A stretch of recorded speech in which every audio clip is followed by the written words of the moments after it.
Welcome to this week's episode of The Rutledge Perspective. And if you're having one of those weeks, this message is for you. I want to talk a little bit about grace. And I know I've talked about it before in terms of not being in that comparison mindset and comparing yourself to everyone else and putting grace in your hustle. You know, we get caught up in hustle and grind and all of that. But I want to talk about it from a little bit different perspective.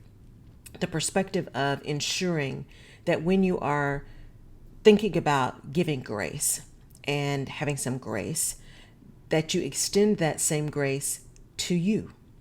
Because we often find ourselves really thinking about and talking about and being about extending grace to other people, making sure that we are kind, making sure that we take into perspective that they may just not know better, or they may just be having a bad day because we don't know what race they have run. We often forget to extend that same grace to ourselves.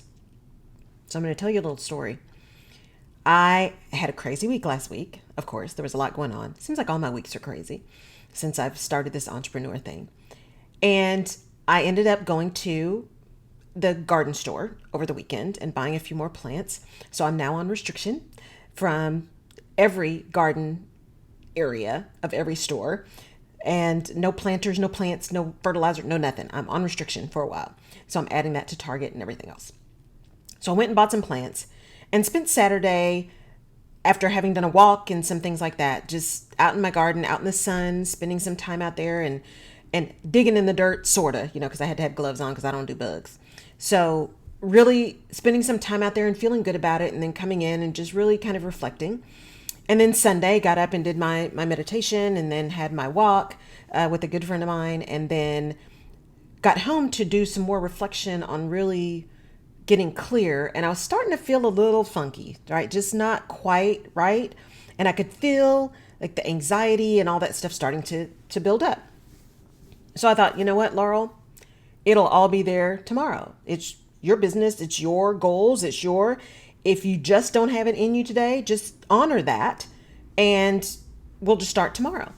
So I woke up yesterday, Monday, or actually this is Wednesday. So I woke up Monday and thought, okay, let's just dive into this. And I have my therapy session every Monday, which is, thank goodness. And as I kept going and kept going, all I kept thinking was, you wasted time. Why aren't you clear on this? Why did you spend so much money over the last 4 years and you're not any further along where you want to be? Are you really going to be ready to deliver with excellence for these people who are counting on you? I mean, it just, all of this stuff, right? All of the imposter syndrome, but more than that, just the doubt and the lack of trust. And I could feel it coming. We've talked about that polyvagal theory, right? I could feel the dorsal coming. I could feel it. And as I talked about it with my therapist, I'm like, man, this is just, it came out of nowhere, because last week was tough, but I got a lot of really good things done last week. And then all of a sudden, just this heavy, heavy weight hit me on Monday. And after talking to her, I said, you know what? I'm just going to go outside a minute. I'm just going to take a break. And I went outside, looked at my plants that are doing really well, by the way. And I actually saw some bees, thank goodness, because I really want cucumbers this year. So I need them to be fertilized. And I spent some time out there and got some sun and got some fresh air. And then I came back in and, and I was just, again, heavy, weepy, all of that madness that I don't really have a lot of tolerance for in myself. And so I came back in and I got something to eat. So I ate healthy yesterday, or on Monday, which was really nice, and good for me. Woohoo! I ate really healthy. And then I sat down and said, you know what? I'm not ready yet. I need a few more minutes to think about what I need. And I ended up watching this show called Long Lost Family, which, why do I do that? Because I'm always bawling in that show. But I think I needed that release. And as I got through the rest of the day, and I did get some things done, and then I listened to a different fireside show with Stephanie and Sarah that was fantastic, around Elon Musk's purchase of Twitter and what that may mean for free speech and all of that kind of stuff. It was a great conversation. It was a really deep conversation, way beyond Elon Musk. And so I went to bed that night thinking, okay, tomorrow's another day. Tomorrow's another day. There are things you really must get done, and not must because somebody else is putting pressure on you, but must because there are other things you want to do, and they are dependent upon these things. And I had written some emails to people on Monday that said, okay, here's where we are. Crazy week last week, not a great day today. Instead of pushing this through and it not being the quality and having to do rework, I'm going to push out the deadline by a week. It's my business. I can push out the deadline, but I need to give people a heads up so that they aren't scrambling, because again, you don't want to surprise people. It's not unkind to be clear. So I pushed all that out, went to sleep, rested, and got up this morning and thought, I'm going to do a little bit better job of giving myself some grace. And so I actually got up a little bit later than I had intended on purpose. And I said, you know what? I'm just going to lie here and relax and get ready for the radio show, because I love doing the radio show and wanted to be prepared. And then I got ready to do my notes, and my printer didn't work. And I thought, okay, tears almost immediately, right? I can't believe this is happening. What? Really, Lord, really? One more thing, I can't. And I thought, Laurel, just get it together. Google it, right? Figure out what's going on. Did all the stuff on Google, still didn't work. Went to the HP site, because I've got an HP printer. Went to the HP site, paid the little $20 for 30 days worth of support, because of course it's out of warranty. Only to go through, and I called again and I said, I've got 5 minutes because I got to get out of here to get to my show. And here's what's going on. Explained it all to him, everything that I'd already done. So again, let's not start at zero. Already done all of that stuff, including the plug in and take the plug out and plug the plug back in. And so eventually he got off the phone to talk to his supervisor. I'm waiting, came back and he said, well, I've talked to my supervisor, and my supervisor says we've done everything we could to fix it. And it sounds like your printer head has gone bad, and we can replace the printer head, but that's very expensive and there's no guarantee that it would work. And if it didn't work, we wouldn't replace it again. And so we think the best thing for you to do is just buy a new computer, a new printer. I was dumbfounded. I was absolutely dumbfounded. I thought, did he really just say that?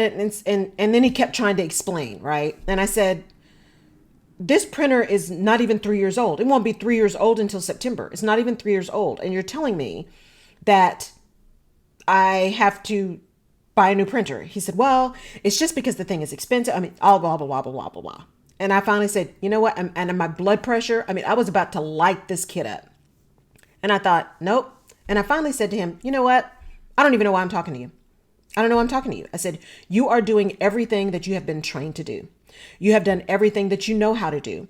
And what you're telling me is that HP makes a product that I cannot expect to last more than 2 years, that I need to budget accordingly because I'm going to have to buy a printer every 2 years, or I'm going to have to go to another product. Is that what you're telling me? Because that's what I'm hearing. And then I get the whole explanation about the printer service again. Or you can just buy a warranty. I said, so again, I need to buy a new printer, buy the extended warranty for an exorbitant amount of money, where you're going to actually tell me the stuff that's covered under warranty when something goes wrong is actually not covered, because I've been down that road before. So you spent the money, but the warranty is worthless. And then it's going to break in 2 years and I'm going to have to buy another printer again. That's what I'm hearing from you, is I just need to count on the fact that you can't count on HP. And then he kept trying to explain, and that's when I said, stop. And I said, I know that you are doing the best you can. You do not have either the training or the ability or the knowledge or the freedom to be able to actually deliver a solution.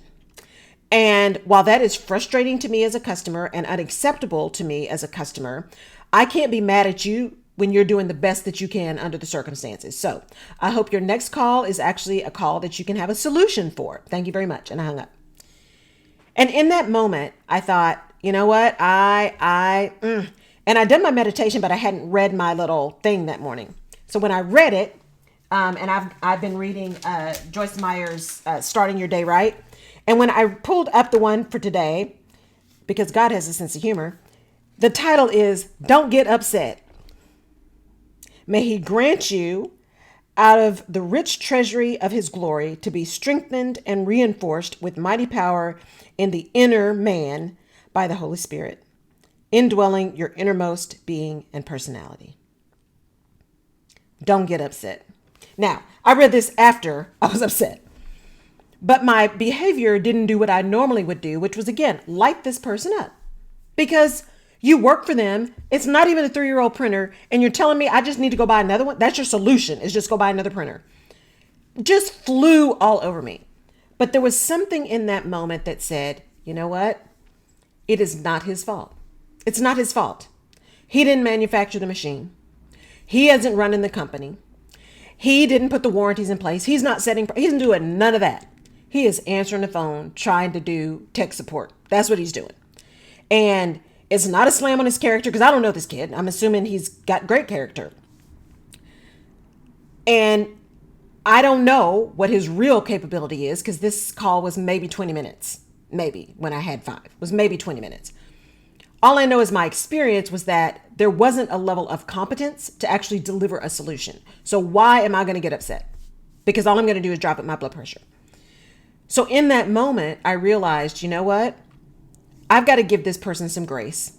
And then I started getting more and more upset after I hung up the phone, because I got stuff to do and I got to get to the studio and it's not printing out right. And then I got to buy a new printer and I got to do all this stuff. And I finally just paused and said, that don't get upset means at yourself too. Well, damn, right? Don't get upset at yourself too. We extend grace to other people in moments we don't get a chance to, right? Sometimes it's just the horse is out of the barn. But when we do give that grace to people, when we pause a minute and just reflect before we say something, we are able to take into account the whole of the circumstances. But we very rarely do that same thing for us. And I tend to be someone who is very, very self-aware and self-deprecating, and always look to home first. When something didn't go right, let me look to home first, which is why I get so upset when people don't provide solutions. Because I'm not asking for anything extra. By the time I call you, I've done everything that I need to do. I have taken care of my job. I need you to take care of yours. And so we don't give ourselves that same grace. When we have those days where we just want to go to bed, like my Monday, I just wanted to go to bed. I ended up getting rid of some things off my list at the very end, because I knew I wouldn't be able to tolerate having those still hanging over me the next day. But the rest of the stuff, you know what? It was there when I got up Tuesday morning. And it'll get done and it'll be fine. And I've extended a deadline and it'll be fine. And I will be ready to deliver with excellence, because I always am. Because I refuse to show up half doing stuff for people. And so I will find a way to do it. And I will continue to extend grace to myself, because what some of these things are bringing up is still the challenges and the trauma of the madness that I experienced in corporate without realizing it, right? There's something that will trigger that anger, that self-deprecation, that is it just me? Am I crazy? Have I lost my mind? There are situations that will trigger that without me even knowing it, because it was so toxic. My situation, I can't speak to anyone else's. My situation was so toxic that there are still things that trigger that. And I have to remind myself to pause, give myself some grace, because my experience was real. My experience was real. I am very self-aware. So when it was me, I was very much saying, hey, that was me. And when it was them, I was very clear it was them. And some of those folks are still there and should not be. Should have been gone years ago. And they're still wreaking havoc on everyone else in the organization. But that's neither here nor there. So I ask you this week, when you get to that place where you're thinking, I'm about to lose it, or I can't take this anymore, or I'm a complete failure, or what is going on? Why can't I just make this happen? I just need to go back and get a job, right? I don't need to do this hustle. This should just be a side hustle. I don't need to do this anymore. This is not my purpose. When you start in that tailspin of dorsal, number one, as my therapist reminded me, you cannot make good decisions from dorsal. You can't make good decisions from that freeze mode, right? Your body is just not feeling safe. Your nervous system isn't feeling safe. Your spirit isn't feeling safe. You cannot make good decisions from that place. And giving yourself grace enables you to take baby steps to move out of that unsafe feeling for your true nervous system, but that unsafe feeling for your spirit, to move into a place of safety, or at least peace and calm, to be able to make your next decision, to take your next step. So if you are listening to this today and you have had that moment where you're just like, I just don't think I can do this, or you are absolutely losing it and it's like out of body. You can't even figure out why you're losing it. I will remind you to extend the grace that you give to others to you. You deserve that same level of grace that you extend to others. You deserve that same level of care and compassion and love and understanding that you are willing to give to other people. It is your right to give grace to yourself. And when you do that, you will be able to make much better decisions. You will be able to show up in the way that you want to show up. You will be able to serve in the way you want to serve when you start from a place of calm and a place of grace. And that doesn't mean you're going to be perfect, because none of us is. But if you give yourself some grace, you're able to show up in your imperfect state. And that's what I commit that you guys will always get from me. I am not perfect. You're not going to see my highlight reel. That's not what you're going to always see. You are going to see the behind the scenes. You're going to see the things that I'm going through and the things I talk about with my therapist, because it is a beautiful thing. And I believe in mental health and protecting your mental health and being aware and being kind to yourself. It's not unkind to be clear. So you need to be clear with yourself as well. Clear that you need some grace in this moment. Clear that you need some rest in this moment. Clear that you need to just disconnect and regroup and come back stronger than ever. Because at the end of the day, you do have a place in your own life, even when your life is focused on service. Thank you so much for tuning in to the Rutledge Perspective this week. For those of you who are having one of those weeks, please give yourself some grace. Let me know how you've done that. If this made sense to you, if it touched you, if it spoke to you, please share it with someone you know who could use it as well. I appreciate your tuning in, and we'll catch you next week. Take care. Bye-bye.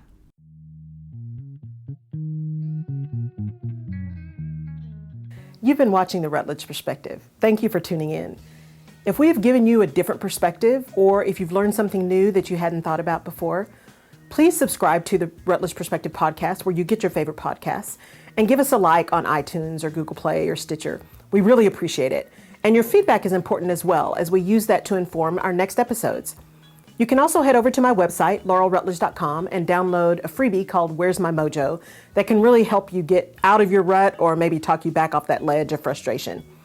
You can also find previous episodes of The Rutledge Perspective on laurelrutledge.com. I really appreciate your tuning in. Thank you so much, and we'll see you next time.